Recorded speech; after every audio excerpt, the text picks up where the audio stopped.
Salam Bapak Ibu dan saudara yang terkasih dalam nama Tuhan Yesus. Senang pada pagi hari ini karena kita bisa bertemu lagi untuk merenungkan firman Tuhan sebagai panduan penuntun hidup kita orang-orang percaya di dunia ini. Bapak Ibu dan saudara yang terkasih dalam nama Tuhan Yesus, tantangan kita pada zaman ini adalah berkembangnya faham relativisme, sebuah faham yang menyangkal adanya kebenaran absolut. Nah, bagi mereka kebenaran itu ditentukan oleh masing-masing orang. Setiap orang bisa dan dapat menentukan, menciptakan kebenaran bagi dirinya sendiri. Jadi kebenaran yang saya pahami, yang saya terima adalah kebenaran yang berlaku untuk saya. Dan kalau kamu menganggap sesuatu sebagai kebenaran bagi dirimu sendiri, maka itu berlaku untuk dirimu sendiri. Nah, pemikiran dalam relativisme kurang lebih seperti itu. Nah, faham ini selalu muncul dalam bentuk baru, baik dalam kehidupan bermasyarakat maupun dalam kehidupan gereja. Misalnya isu yang belakangan ramai dibicarakan di kalangan orang Kristen di Indonesia, yaitu mengenai munculnya Kristen progresif.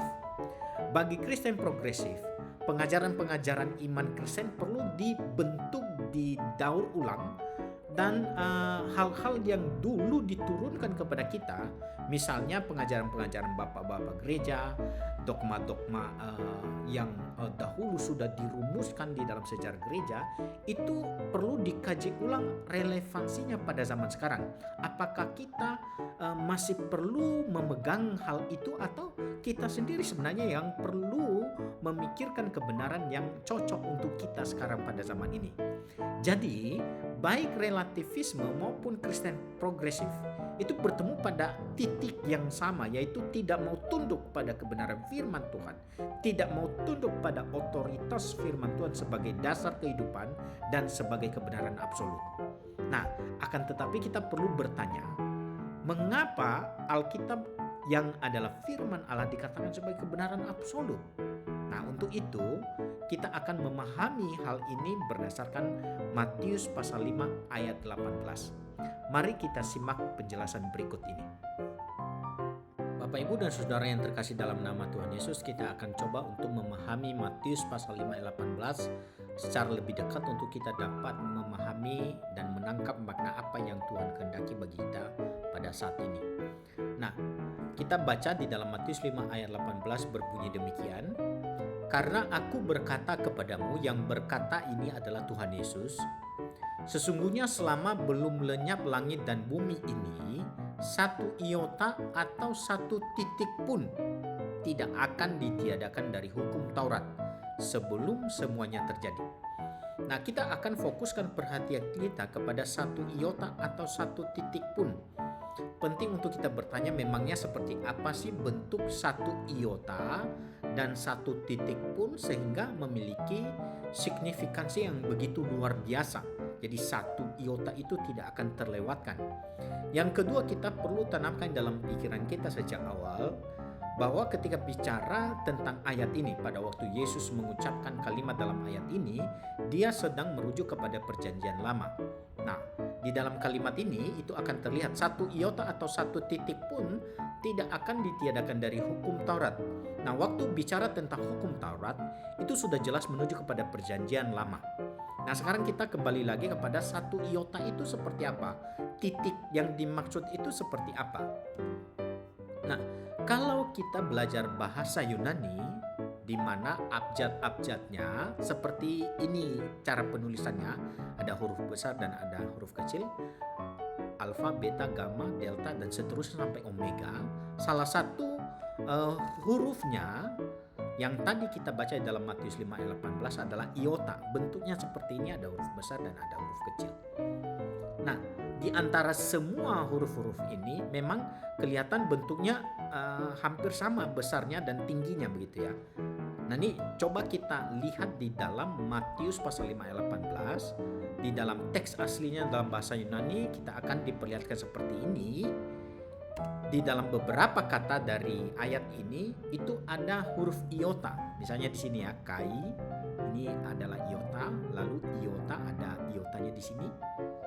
Lalu mia ada iota di sini, keraya ada iota, dan yang terakhir genetai adalah iota.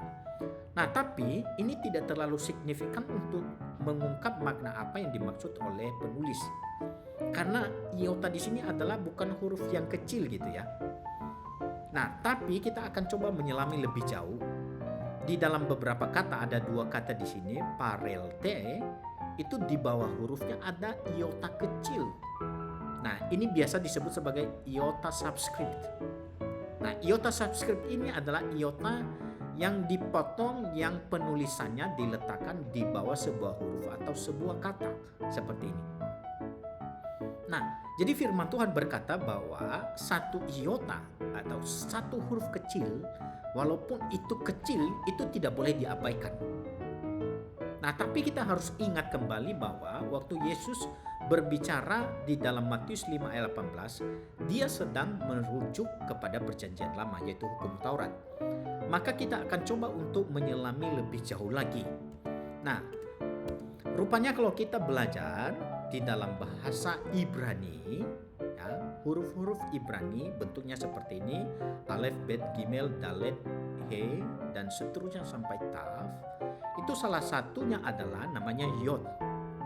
Nah, jadi antara iota dengan yod itu ekuivalen atau sejajar atau sama begitu ya.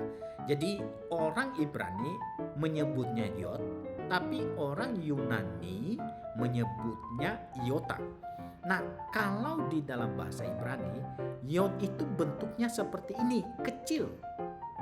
Di antara semua huruf-huruf yang ada, yang paling kecil di antara mereka adalah yod. Nah, bentuknya seperti koma yang ditaruh di atas begitu. Jadi penulisannya bukan koma di bawah, tapi koma di atas.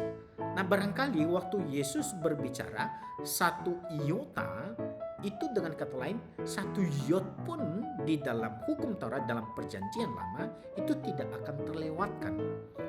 Nah, coba kita lihat bentuknya atau penampakan yod itu di dalam sebuah ayat. Misalnya dalam Kejadian pasal 1 ayat 1. Nah, di sini ada yod, di sini juga ada yod. Jadi ini Kejadian pasal 1 ayat 1 Beresit. Di sini ada yod. Lalu ini kata dibaca Elohim. Ini ada yod.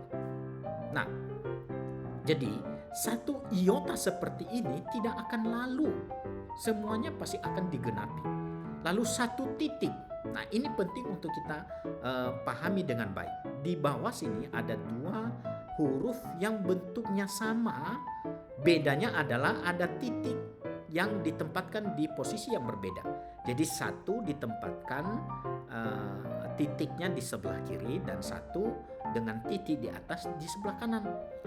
Nah, jadi waktu Yesus berbicara satu iota kecil seperti ini itu jangan abaikan.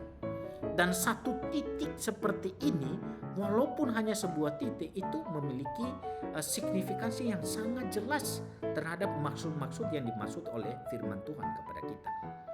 Nah, jadi ini mengajarkan kepada kita bahwa Alkitab adalah kebenaran absolut yang sudah final, tidak boleh dirubah-rubah dan tidak boleh ditafsirkan sembarangan oleh setiap orang karena sifatnya absolut.